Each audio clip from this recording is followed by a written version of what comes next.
En los países desarrollados ricos y capitalistas no necesitamos mano de obra infantil, ni tampoco necesitamos explotar a la sociedad. Aupamar, eso es totalmente falso. Por supuesto que los países privilegiados necesitamos que exista explotación laboral. Lo que hacemos es que esta explotación laboral no se dé dentro de nuestras fronteras, sino en terceros países productores pobres. ¿Necesita el primer mundo que el tercer mundo esté empobrecido para podernos aprovechar y salir beneficiados? ¿Estamos perjudicando activamente al tercer mundo comprándoles materias primas a ellos y si no se las comprasen vivirían mejor? Vamos a analizar esto. Este vídeo es grosero y real, la edición es mala y es políticamente incorrecto. Debido a su contenido le recomendamos que no lo vea. Bienvenidos a Libertad y lo que surja. Esto es Coto Cazaprore, porque las chorradas progres las cazamos al vuelo y vamos a analizar una chorrada comunista. Chorrada comunista bastante compartida con los progres, pero bueno, vamos a ver lo que nos dice.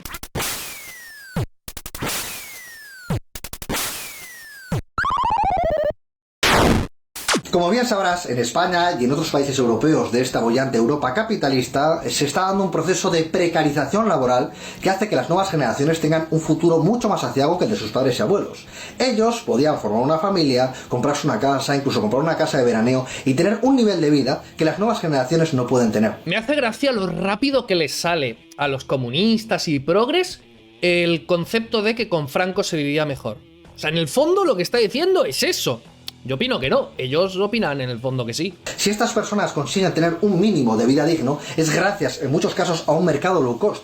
Un mercado low cost que está plagado de productos producidos en terceros países pobres bajo unas condiciones que aquí jamás se permitirían. Vamos a analizar un poquito los datos para ver si esto puede ser real o no. Si miramos la evolución del PIB o del PIB per cápita de España, lo que vemos son subidas y bajadas por los ciclos económicos. Actualmente estamos en la parte del ciclo de la crisis, sin embargo, pues tenemos hasta el 2008 que estábamos en la burbuja de crédito hinchado por el Banco Central Europeo, venga a dar crédito a la Fed, el Banco Central de Estados Unidos, entonces claro, pues se invertía, se despilfarraba, se echaba dinero por todos lados en inversiones que no servían para absolutamente nada y ahora estamos pagando absolutamente todo eso. Lo que pasa es que lo estamos pagando también bajando los tipos de interés, inundando el mercado de crédito y por lo tanto volviendo a intentar hacer una burbuja. Así que un poco la economía keynesiana funciona así, intentando crear burbujas y luego pagando por ello.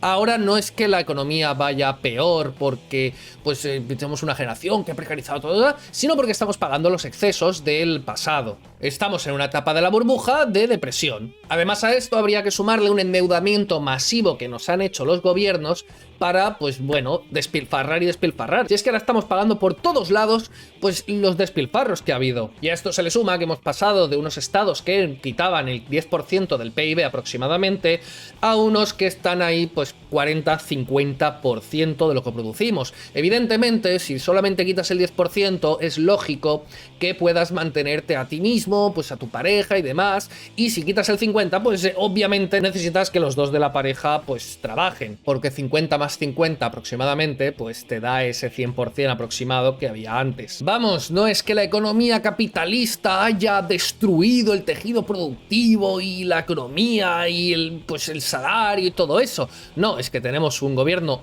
absolutamente extractivo que nos está saqueando masivamente y además tenemos un ciclo económico también producido por los estados y ahora estamos de bajón.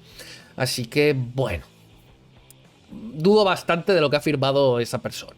Si el transcurso de la historia y el desarrollo de los procesos de colonización no hubiese subordinado a muchos de estos países a los deseos y al poder de Europa u Occidente, y a día de hoy fuesen soberanos en materias primas y en producción, y tuviesen los mismos derechos laborales que hay aquí en Europa, seguramente la historia sería bastante diferente aquí en la parte del mundo privilegiada. Para empezar, no es cierto que África cada vez viva peor y nosotros estemos aprovechando los recursos de allí para vivir mejor y demás, sino que estamos mejorando todos, no al mismo ritmo, pero todos mejoramos. Gracias a la aparición del capitalismo y de nuevas tecnologías, nuevos mecanismos para aprovechar la energía y demás, pues lo que vemos es un despegue absoluto del PIB. Y por supuesto, en las zonas donde más capitalismo hay, más crecimiento del PIB. Si vemos la libertad económica por territorios, lo que nos encontramos es esto de Heritage. Vemos que los países africanos, pues muy amigos del capitalismo no son. Mientras tanto, pues tenemos Estados Unidos a lo suyo y Europa que, bueno, no está mal. Podría ser mejor, pero no está mal.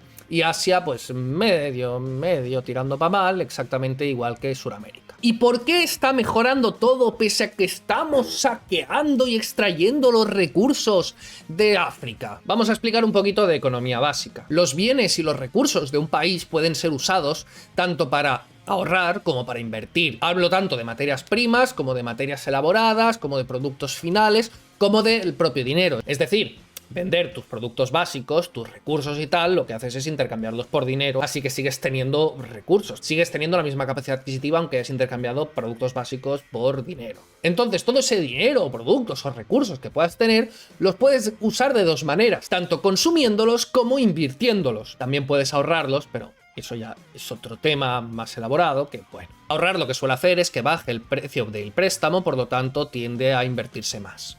En el fondo, el ahorro tiende a la inversión. Entonces, una sociedad que medio gaste, medio ahorre, lo que hace es invertir cierta cantidad en mejorar su capacidad productiva. Por lo tanto, a medida que van pasando los años, cada vez va a producir más, ya que una parte se dedicaría al reemplazo del capital y otra a crear nuevo capital. Cada vez la maquinaria productiva sería mayor y entonces harías más con menos. Si esa sociedad, en vez de invertir lo que invertía, pasa a invertir más, lo que pasa es que el crecimiento anual aumenta. Cuanto más parte de tu producción la dediques a invertir, más rápido crece el capital y por lo tanto más producción tienes a lo largo del tiempo. Por eso se dice que el capitalismo se basa en el ahorro y no en el consumo, con estas ideas keynesianas y tal. Entonces, ¿qué pasa en los países africanos? Si están aislados de por sí, si están a lo suyo, tienen una capacidad de inversión bastante pequeña. El crecimiento es poquito a lo largo de los años. Sin embargo, si llegan las empresas europeas, extranjeras y demás a poner sus grandes recursos, porque Europa produce muchísimo más capital, muchísimo más PIB a lo largo de un año que un país africano, entonces lo que pasa es que se puede invertir muchísima más cantidad. Por lo tanto, el crecimiento de los países africanos tiende a crecer muchísimo más si hay inversión extranjera a si no la hay. Pero es que claro, los recursos se los queda Europa. Ya, ¿y los salarios dónde se quedan? Allí. Y si tú intentas poner un negocio allí donde ya hay gente trabajando, lo que tienes que hacer es siempre pagar más de lo que ya estaban cobrando antes, porque si no, nadie va a trabajar para ti. Otro tema es que la colonización, pues sí que se ha hecho de formas muy intervencionistas y que ha perjudicado muchísimo a muchísimos países. Sin embargo, pues ahora no hay ese mecanismo de intervencionismo imperialista, por lo tanto ahora depende más de los propios países de cómo quieran llevar su economía que no de las invasiones europeas coloniales. Ahora Europa invierte, no saquea. Son los propios gobiernos africanos los que sí que saquean a ciertos países. Pero bueno, ¿cuál es el resultado en la calidad de vida de los africanos después de todo esto? Lo que vemos es que a partir del 1930 aproximadamente, después de pues, todas estas colonizaciones y demás, cuando se ha dejado pues, al mercado invertir sin más y no conquistarlo de forma imperialista de parte del Estado, pues lo que vemos es que efectivamente la esperanza de vida en África está creciendo. Ha pasado de menos de 30 años a unos 60. Ha más que duplicado la esperanza de vida, así que vemos que le sienta bastante bien el comercio internacional a África. Sí que es verdad que tendría la menor esperanza de vida respecto a los continentes, pero es que bueno, oye, ya sabemos que el intervencionismo pues no puede contra el capitalismo. Algo que muchos liberales parece ser que no entendéis es que para que los privilegiados estemos aquí, hay otra gente que tiene que estar abajo. Es decir, si estos no estuviesen abajo, seguramente nosotros no estaríamos arriba. Si no nos pudiésemos aprovechar de su situación, no tendríamos este éxito basado en aprovecharnos del resto. Ya he mencionado antes que lo que se hace con los recursos a la hora de invertir, lo que se hace es aumentar la capacidad productiva del territorio. Lo que se hace es sustituir a personas por maquinaria. Lo que antes se tenía que hacer uno a uno de forma artesanal, ahora una máquina sustituye a todas esas personas y lo hace sola, con la supervisión de trabajadores y tal, pero no necesitas a tantísima población dedicada a un cierto sector y a algo. ¿Qué pasaría si Asia, África y demás estuviese igual de capitalizado y igual de automatizado que Europa, que Estados Unidos y demás? Pues que haría mucha menos falta la gente a la hora de trabajar y se produciría muchísimo con mucho menos, y que la gente pues se dedicaría pues a las artes, al ocio, a otras muchísimas cosas, igual que en Europa, que va evolucionando todo a que cada vez se trabajen menos horas y que pues puedas disfrutar de muchísimas más cosas y no simplemente estar 16 horas en la fábrica. Entonces, si el mundo entero estuviese capitalizado, habría muchísima más productividad, muchísima más producción, muchísima más automatización y tendríamos infinidad más de recursos disponibles. Se usa la mano de obra descapitalizada africana no porque sea mejor que usar la automatización capitalista, sino porque como todavía están descapitalizados, como todavía no han pasado por la revolución industrial y todas estas etapas por las cuales ha pasado Europa, es cierto cierto que es más barato, pero lo más productivo, por lo más eficiente, es tenerlo todo capitalizado masivamente. Y gracias a esta inversión extranjera estamos capitalizando, estamos automatizando e industrializando África. Está pasando por la misma revolución industrial que pasó pues, Europa en los siglos XVIII-XIX, lo que pasa que muchísimo más rápido, por lo que he inventado de los ahorros disponibles y recursos disponibles de Europa que se envían a África y que todo va más deprisa. Si África y demás continentes pasasen a ser primer mundo, lo que habría es no solamente el Silicon Valley investigando y avanzando el mundo, sino que sería todo el planeta entero, un montón de personas dedicadas a la investigación, al avance, a la tecnología, a la industria y a todo. Habría muchísimas más mentes pensantes avanzando el mundo, y además todo estaría muchísimo más automatizado y muchísimo más productivo, y entonces todo sería absolutamente más barato. Sí que es cierto que a Europa le viene bien, entre comillas, que exista África porque de momento le sale rentable la mano de obra de África, pero le vendría muchísimo mejor que África fuese una superpotencia, que descubriese cosas, que inventase la cura de muchísimas enfermedades, que desarrollase nuevas tecnologías. Eso le sale muchísimo más rentable, mejora muchísimo más la calidad de vida española, pues que exista Estados Unidos y desarrolle infinidad de cosas, que no que exista Nigeria, que tiene pues más o menos la misma cantidad de habitantes, pero no nos repercute en lo mismo económicamente. Por tanto, la sociedad capitalista de la parte del mundo privilegiada, o al menos de países como España que están sufriendo la precarización, sí necesitan de esa precariedad laboral. Si África desapareciese, evidentemente la economía europea pues quebraría bastante.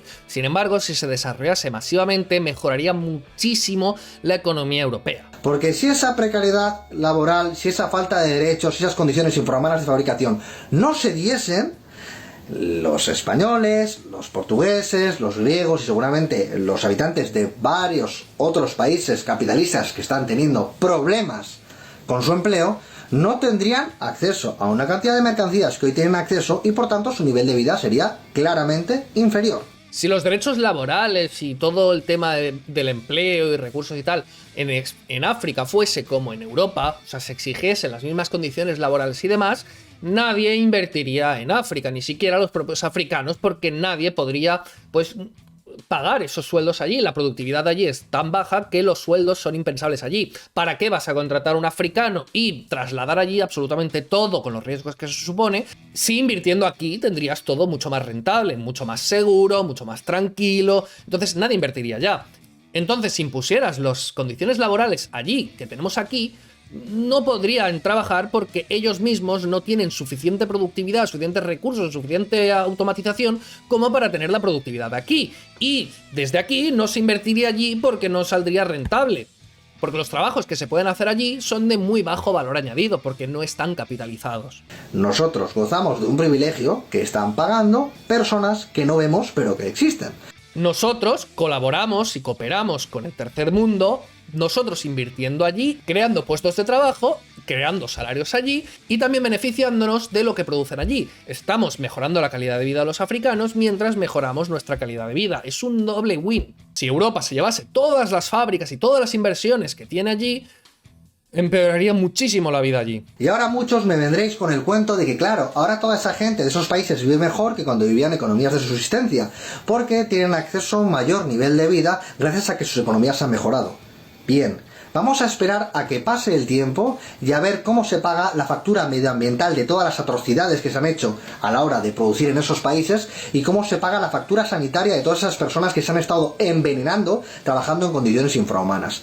Cuando hagamos el cómputo de todo, vemos si a esa gente le compensaba ese nivel de vida. Y por otro lado, ¿qué pasa? ¿Que solo se les puede permitir aumentar el nivel de vida en base a explotarlos?